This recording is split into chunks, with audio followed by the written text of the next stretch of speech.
Assalamualaikum warahmatullahi wabarakatuh. Perkenalkan, nama saya Rizky Ardian Lukman dengan NIM 210600161, program studi ilmu Al-Quran dan Tafsir, Fakultas Ushuluddin dan Studi Agama UIN Mataram. Pada kesempatan kali ini saya akan menjelaskan mengenai salah satu pemikiran seorang tokoh kontemporer, yaitu Aminah Wadud, guna memenuhi tugas ulangan akhir semester mata kuliah Pemikiran Tafsir Modern dan Kontemporer. Dalam pemikiran Aminah Wadud tentang feminisme atau kesetaraan gender, beliau sangat memperjuangkan hak-hak perempuan. Nah, di mana dalam pemikiran beliau itu antara laki-laki dan perempuan itu mendapatkan hak dan kewajiban yang sama. Itu merupakan salah satu pemikiran Aminah Wadud. Nah, untuk lebih jelasnya kita akan membahas mengenai biografi Aminah Wadud terlebih dahulu. Maria Tesle atau Aminah Wadud adalah seorang tokoh feminisme muslimah yang lahir pada tanggal 25 September 1952 di kota Bethesda, negara bagian Maryland, Amerika Serikat.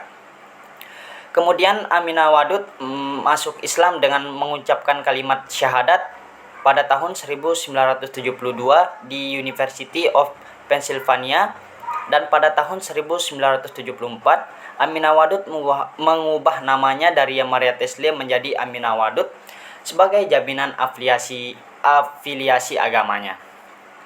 Aminah Wadud merupakan seorang janda dengan 5 anak, yaitu dengan 2 anak laki-laki dan 3 anak perempuan.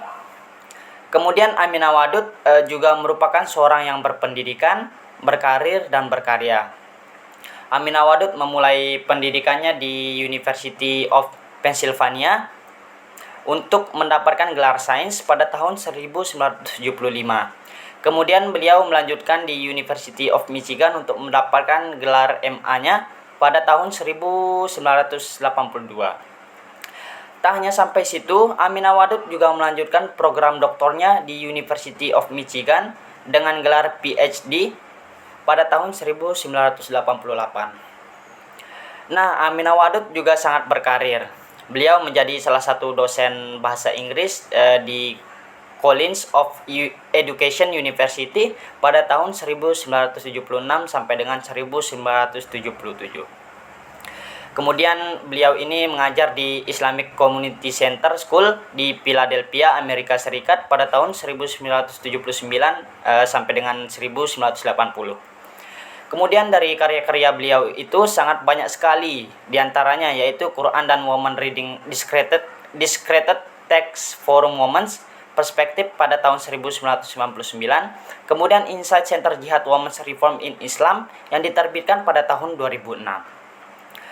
Kemudian Aminah Wadud dalam pemikirannya tentang kesetaraan gender, yaitu persamaan antara laki-laki dan perempuan, beliau itu juga mempunyai kegelisahan akademik sebelum beliau menafsirkan kembali ayat-ayat tentang kesetaraan gender, yaitu kegelisahan akademik diantaranya yaitu yang pertama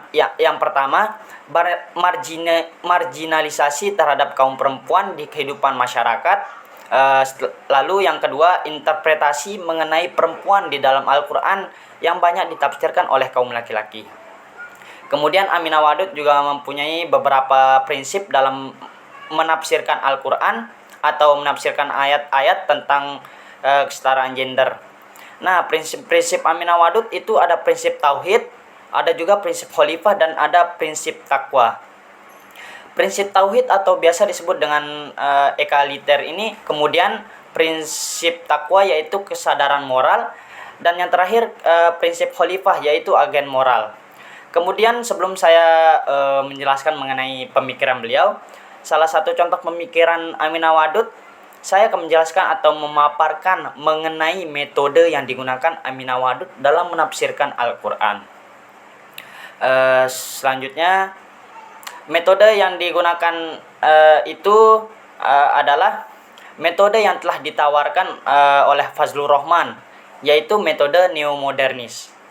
Fazlur Rahman berpendapat bahwa ayat-ayat Al-Quran yang diturunkan dalam waktu tertentu dalam sejarah dengan keadaan yang umum dan khusus yang menyertainya menggunakan ungkapan yang relatif mengenai situasi yang bersangkutan. Oleh karena itu, peran Al-Quran tidak bisa dibatasi oleh situasi historis pada saat yang diwahyukan. Seorang sahabat yang membaca Al-Quran harus memahami implikasi dari pernyataan Al-Quran ketika diwahyukan untuk menentukan makna yang dikandungnya. Nah, kemudian kesetaraan gender dalam perspektif Aminah Wadud, yaitu dalam pandangan Aminah Wadud itu posisi yang sama antara laki-laki dan perempuan dalam memperoleh akses kontrol aktivitas kehidupan baik dalam kehidupan keluarga, maupun kehidupan berbangsa dan bernegara. Aminah Wadud dari kegelisahan yang sudah dipaparkan tadi mempunyai salah satunya, yaitu mengenai konsep khusus dalam Al-Quran itu merupakan konsep khusus dalam Al-Quran surah An-Nisa ayat 34 itu merupakan sebuah surah yang digunakan untuk dasar dari memahami konsep khusus. Nah, dari ayat tersebut dijelaskan bahwa seorang perempuan itu seakan-akan mematuhi suaminya. Jika tidak, maka suami boleh memukul si perempuan ini. Dalam pandangan Aminah Wadud, bagian itu dimasukkan untuk memberi jalan keluar ketidakharmonisan antara suami dan istri. Analisis Aminah Wadud mengenai ayat tersebut yaitu pertama, beliau menganalisis dari lafaz qanitat.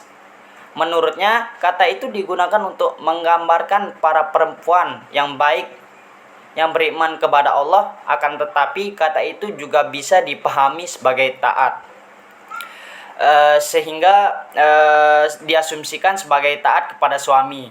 Kemudian kata tersebut cenderung menggambarkan karakteristik kepribadian seseorang yang beriman kepada Allah yang cenderung bersikap kooperatif. Dalam pandangan Wadud, solusi yang sesuai diutamakan oleh Al-Quran, yaitu solusi yang menurutnya dibicarakan dalam kedua contoh di atas itu.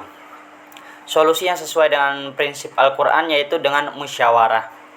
Nah, musyawarah itu sebagai metode yang terbaik untuk menyelesaikan sebuah masalah. Karena itu, Aminah Wadud dalam pandangannya, Al-Quran sangat menekankan pada kata as-sulhu, damai terhadap Al-Quran, surah Al-Baqarah ayat 128. Nah, dari beberapa solusi tadi, kok masih gagal? Maka solusi yang lebih tegas adalah pemisahan. Namun pemisahan ini harus sebagai berikut, yaitu yang pertama, pemisahan tidur hanya efektif terhadap pasangan suami istri yang terus-menerus tidur bersama dan tidak efektif bagi mereka yang tidak seperti ini. Misalnya bagi mereka yang melakukan poligami, di mana suami tidak selalu tidur bersama dengan seorang istri yang pertama itu, dia jarang-jarang tidur dengan istri yang kedua. Nah, jika hal tersebut demikian, maka langkahnya itu akan sia-sia.